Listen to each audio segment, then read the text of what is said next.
Doctor Baba Saheb Ambedkar open university.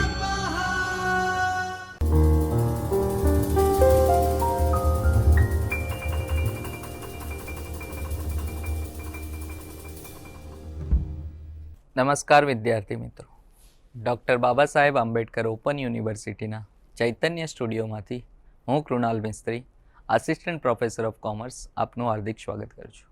મિત્રો, આજે આપણે એમકોમ સેમ 1માં નાણાકીય હિસાબી પદ્ધતિ, જેનો કોડ MC01 CC102 છે, જેમાં ભાગ 2માં એકમ નંબર 9 વિલીનીકરણના હિસાબો વિશે ચર્ચા કરી રહ્યા છે. વિલીનીકરણના હિસાબો, તેની રૂપરેખા આપણે જોઈ હતી કે પ્રસ્તાવના શું છે, વિલીનીકરણ શું કહેવાય છે, સાથે સાથે તેના હેતુઓ વિશે આપણે સમજણ મેળવી હતી. વિલીનીકરણ અને વિસર્જન શું છે તેના વિશે પણ આપણે સમજ્યા હતા, અને સંપાદન પદ્ધતિનો ઉપયોગ કઈ રીતે થાય છે, તો તેના મુખ્ય કયા કયા પગલાં છે, એટલે કે જ્યારે ગણતરી કરવી હોય સંપાદન પદ્ધતિનો ઉપયોગ કરીને, તો તેના વિશે આપણે સમજણ મેળવી હતી. હવે તે દરેક પગલાંને એક પછી એક આપણે જોતા જઈશું. એટલે સૌથી પહેલું હતું કે ખરીદનાર એન્ટરપ્રાઇઝને ઓળખવી પડે. બરાબર, જે ખરીદનાર હસ્તગત કરનાર કંપની છે તેને આપણે અહીંયા મુખ્યત્વે ઓળખવી પડે. ત્યારબાદ તેની તારીખ નક્કી કરવી પડે કે કઈ સંપાદન તારીખ છે તે નક્કી કરવામાં આવે. ખરીદ કિંમત એટલે કે તેની મિલકતો અને જવાબદારીઓને ત્યાં ઓળખવી પડે, અને એના ઉપરથી તે ખરીદ કિંમત નક્કી થશે. અને ત્યારબાદ પાઘડીની ગણતરી કઈ રીતે થાય છે તેના વિશેની સમજણ મેળવીશું. પછી આપણે એ તફાવત શું છે ઇન્ડ AS 103 અને AS 14નો તેના વિશે જોઈશું. અને વિલીનીકરણ જ્યારે કરવામાં આવે તો એના હિસાબોમાં કયા કયા મુદ્દાઓને ધ્યાનમાં લેવામાં આવે છે, કઈ કઈ આમનોંધ લખવામાં આવે છે, અને તેના દાખલાઓ સમજીશું. તો સૌ પ્રથમ ખરીદનાર જે કંપની છે તેને કઈ રીતે ઓળખવામાં આવે, જ્યારે હસ્તગત કરનાર એક્વાયરિંગ કંપની છે તો કઈ રીતે ઓળખાય છે. તો ખરીદનાર એન્ટરપ્રાઇઝ એ ભારતીય ક્ષેત્રમાં બધા વ્યવસાય સંયોજન સંપાદન પદ્ધતિ, જેને ખરીદ પદ્ધતિ પણ આપણે કહી શકાય, તેના હેઠળ ગણવામાં આવે છે. એટલે જ્યારે વિલીનીકરણ કરવાનું હોય તો ખરીદનાર એન્ટરપ્રાઇઝને આપણે કઈ પદ્ધતિથી ઓળખીએ છીએ અને કઈ પદ્ધતિથી આપણે ગણતરી કરવાની છે, તો તે સંયોજન સંપાદન પદ્ધતિથી થાય છે. એટલે કે ખરીદ પદ્ધતિ જેને આપણે કહીએ છીએ તે પદ્ધતિથી અહીંયા ગણવામાં આવે છે. તો ખરીદ પદ્ધતિને લાગુ કરવા માટે સામેલ પક્ષોએ જે હસ્તગત કરનારને, એટલે કે જે એન્ટિટી અન્ય કંપનીનો નિયંત્રણ મેળવે છે તેની ઓળખ કરવી પડે. બરાબર, જ્યારે આપણે આ પદ્ધતિને લાગુ કરવી હોય ખરીદ પદ્ધતિને, તો એના માટે એ તો ખબર હોવી જોઈએ ને કે ખરીદનાર કંપની કોણ છે. તો તે ખરીદનાર કંપનીને અહીં સૌથી પહેલાં, ખરીદનાર કંપની એટલે જે બીજી કંપનીનો નિયંત્રણ મેળવી રહી છે, બીજી કંપનીના શેર જ્યાં જે માલિક છે તે શેર હોલ્ડર અહીંયા ખરીદી રહી છે. તો બીજી કંપની કે જેના પર અંકુશ સ્થાપિત છે તેને ખરીદનાર કંપની તરીકે ઓળખવામાં આવે છે. આ એટલા માટે કારણ કે પ્રાપ્ત કરેલ સંપત્તિ અને જવાબદારીઓ જે ધોરણની માન્યતા અને માપન સિદ્ધાંતો અનુસાર ગણવામાં આવે છે. એટલે જે કંપની અંકુશ મેળવી રહી છે તે કંપનીને આપણે ખરીદનાર કંપની કહેવામાં આવશે. તો આવી હસ્તગત કરનાર કંપની કે જે નિયંત્રણ મેળવે છે, અને નિયંત્રણનો નિર્ધારણ જે એકાઉન્ટિંગ સ્ટાન્ડર્ડ 110માં જે આપવામાં આવેલ નિયમો છે તે નિયમો અથવા માર્ગદર્શન મુજબ તે થઈ શકે.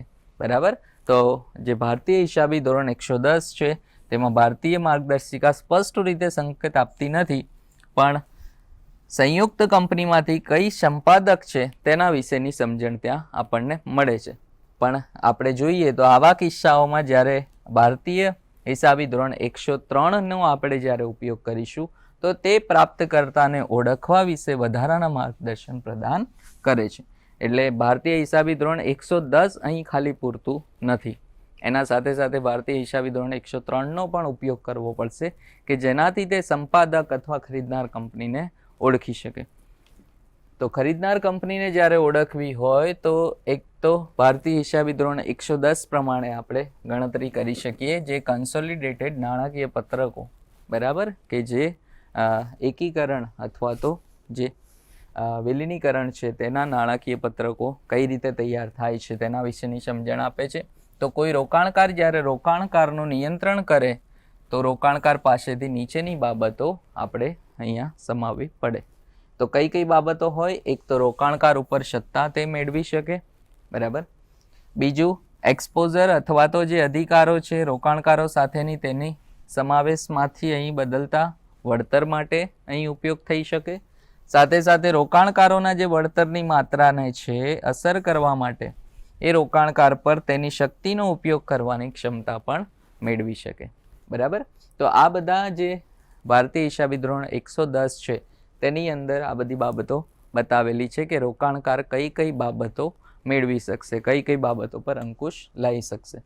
સાથે સાથે ઉપરોક્ત આપણે વ્યાખ્યા જોઈ તે વ્યાપક છે અને નિયંત્રણ આકારણી ફક્ત મતદાન અધિકાર પર આધારિત છે. બરાબર. એટલે કે કઈ રીતે આકારણી કરવામાં આવે છે તો સંભવિત મતદાન અધિકારો, સાથે સાથે બિન નિયંત્રિત જે શેર હોલ્ડર છે તેના અધિકાર, રોકાણકારનો જે અન્ય કરારનો હક છે જો તે મૂળભૂત હોય તો તે પણ અહીં લેવામાં આવશે.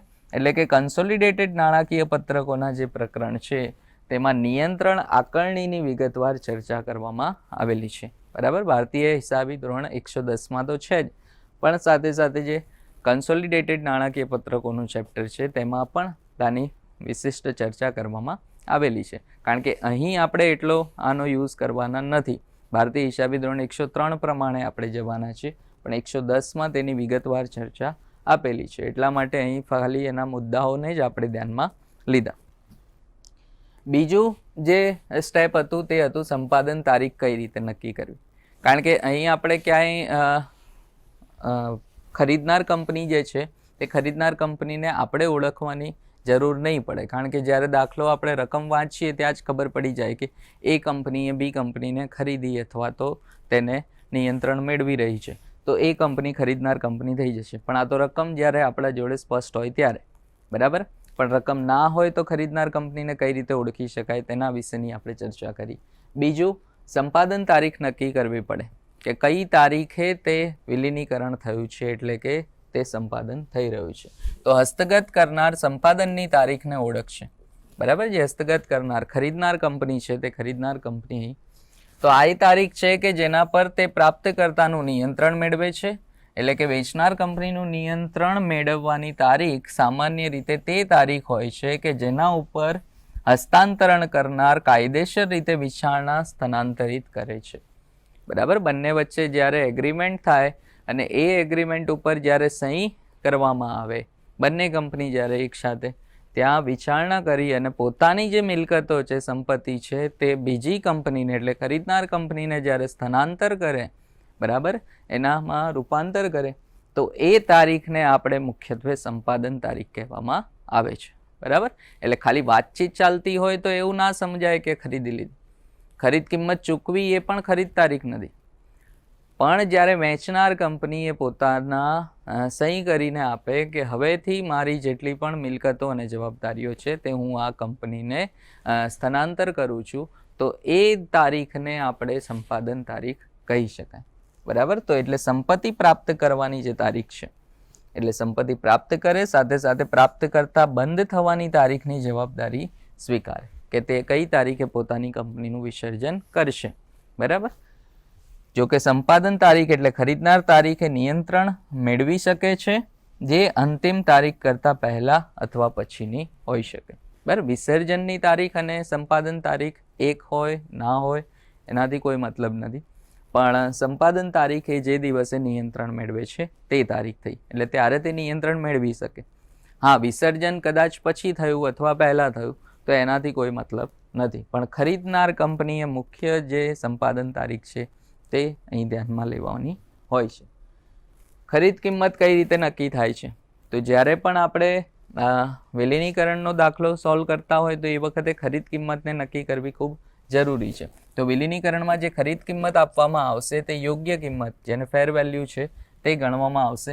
એટલે ખરીદ તારીખે જે મિલકતો છે એમાં રોકડ પણ આવી ગઈ, તમામ મિલકતો યોગ્ય કિંમતે ગણવામાં આવશે. જે તારીખે ખરીદાયું છે તે તારીખની કિંમત ત્યાં લેવામાં આવશે અને તેમાં સંપાદક દ્વારા જે ઊભી કરવામાં આવેલ જવાબદારીઓ અને ઇક્વિટી હિતો છે તેની સંભવિત કિંમત ચૂકવવાના સ્વરૂપો, ઉદાહરણ તરીકે રોકડ, અન્ય સંપત્તિ, ઇક્વિટી શેર, પ્રેફરન્સ શેર્સ, આ બધું, અને આની કિંમત જે છે તે બાદ કરીને જે આવશે તેને આપણે ખરીદ કિંમત કહી શકાય. એટલે ખરીદ કિંમત નક્કી કરવામાં આવશે તેમાં વેચનાર કંપનીની મિલકતો અને જવાબદારીઓ, તેમની યોગ્ય કિંમતથી અલગ કિંમત પણ હોઈ શકે, અને જો એવું હોય તો ખરીદનાર કંપનીએ મિલકતો અને જવાબદારીની કિંમત ચૂકવવામાં આવી છે અને તે ફરીથી નફો અથવા નુકસાનની ગણતરી કરીને નફા નુકસાન ખાતે બતાવવું પડશે.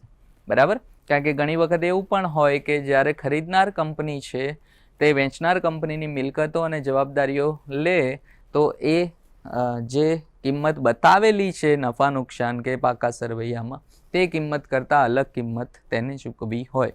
હવે જ્યારે એવી પરિસ્થિતિ હોય તો એ વખતે જે કિંમતે ખરીદી છે મિલકતો અને જવાબદારીઓ તે કિંમત ધ્યાનમાં લઈને ફરીથી નફા અને નુકસાનની ગણતરી કરવી પડે. આ બધી વસ્તુ ખરીદનાર કંપનીએ કરવાની છે.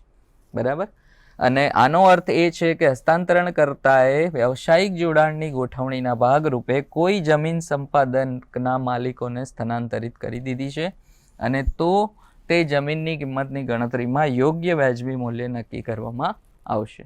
બરાબર, તો એટલે જે પણ વ્યાજબી મૂલ્ય ત્યાં નક્કી થયું હોય તે ગણતરી પ્રમાણે ધ્યાનમાં લેવાની હોય અને આ રીતે ખરીદ કિંમતને નક્કી કરવામાં આવશે. બરાબર, પાઘડીની ગણતરી મુખ્યત્વે કઈ રીતે થતી હોય છે?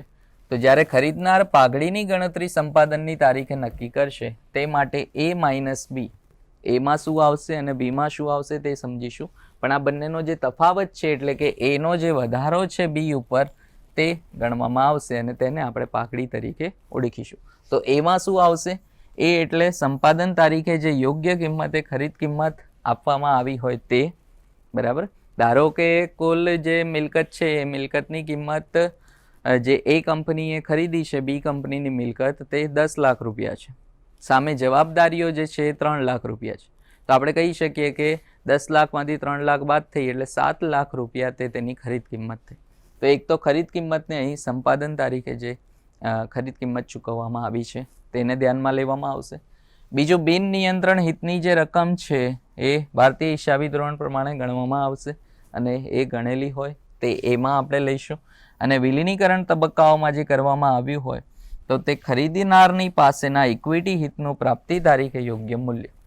બરાબર, એટલે જે તારીખે ખરીદનાર કંપનીએ જે ઇક્વિટી પ્રાપ્ત કરી છે તેમાં પોતાનું મૂલ્ય, એટલે ધારો કે 80% હિસ્સો ખરીદ્યો છે તો એ 80% હિસ્સાનું ઇક્વિટી મૂલ્ય પણ કઈ તારીખનું? સંપાદન તારીખનું, જે તારીખે ખરીદવામાં આવી છે તે. બરાબર, ધારો કે 20 લાખ રૂપિયા કુલ ઇક્વિટી શેર હોલ્ડરનું મૂલ્ય છે પણ તેણે 80% જ ખરીદી કરી તો 80% એટલે 16 લાખ રૂપિયા તે ઇક્વિટી શેર હોલ્ડરનું મૂલ્ય. તો આ બધી ગણતરી એમાં લેવામાં આવશે. ત્યારબાદ બીની ગણતરી કરવામાં આવશે. બીમાં કઈ કઈ વસ્તુ આવશે? તો જે હસ્તગત કરી શકાય તેવી સંપત્તિઓની સંપાદન તારીખની માત્રાની ચોખ્ખી રકમ અને આ જવાબદારીઓ અનુસાર જે માપેલ જવાબદારીઓ છે તે, એટલે કે અહીં જવાબદારીઓને ધ્યાનમાં લેવામાં આવશે. બરાબર, અને વિલીનીકરણ જ્યાં ખરીદનાર અથવા હસ્તગત કરનાર અને વેચનાર ફક્ત ઇક્વિટી હિતોનું વિનિમય કરે છે ત્યાં વેચનારની ઇક્વિટી હિતોનું પ્રાપ્તિ તારીખે જે યોગ્ય મૂલ્ય છે હસ્તાંતરણ કરનારની ઇક્વિટી હિતોના, એટલે કે જે એક્વિઝિશન ડેટ છે જે ખરીદનાર સંપાદન તારીખ છે તે તારીખે વ્યાજબી મૂલ્ય કરતાં વધુ વિશ્વસનીય રીતે માપી શકાય. બરાબર, જે તારીખે ખરીદી કરી છે તે તારીખે વધુ આપણે માપી શકીશું વ્યાજબી રીતે. અને જો આવું હોય તો જે હસ્તાંતરણ કરનાર એટલે જે ખરીદનાર કંપની છે તે ઇક્વિટી હિતોના સંપાદન તારીખે વ્યાજબી મૂલ્ય બદલ પ્રાપ્તકર્તાના ઇક્વિટી હિતોના સંપાદન તારીખે વ્યાજબી મૂલ્યનો ઉપયોગ કરી પાઘડીની ગણતરી કરશે. બરાબર, અને એ રકમને નક્કી કરશે. જો વિલીનીકરણ જ્યાં ખરીદ કિંમત ચૂકવવામાં આવી નથી ત્યાં પાઘડીની રકમ નક્કી કરવા માટે ખરીદનાર સંપાદન તારીખે વ્યાજબી મૂલ્યની જગ્યાએ પ્રાપ્તકર્તાના હસ્તાંતરણ માટેના હસ્તાંતરણના યોગ્ય મૂલ્યનું, એટલે જ્યાં આગળ પાઘડીની કિંમત નક્કી કરવી છે પણ એ વખતે વિલીનીકરણે ખરીદ કિંમત ચૂકવવામાં આવી નથી. બરાબર, ખરીદ કિંમત હજી સુધી ચૂકવી નથી તો એ વખતે પાઘડીની કિંમત કઈ રીતે ગણવાની? તો સંપાદન તારીખે જે વ્યાજબી મૂલ્ય આપણે લીધું એ વ્યાજબી મૂલ્યની જગ્યાએ અહીંયા હસ્તાંતરણ માટેના જે હસ્તાંતરણનું યોગ્ય મૂલ્ય, એટલે કે જે ચોખ્ખી મિલકતનું મૂલ્ય છે તે ચોખ્ખી મિલકતનું મૂલ્ય અહીં ધ્યાનમાં લેવામાં આવશે. તો આ રીતે પાઘડીની ગણતરી કરવામાં આવે છે. બરાબર, તો આનું પ્રેક્ટિકલ ઉદાહરણ તે આપણે આગળ દાખલામાં જોઈશું.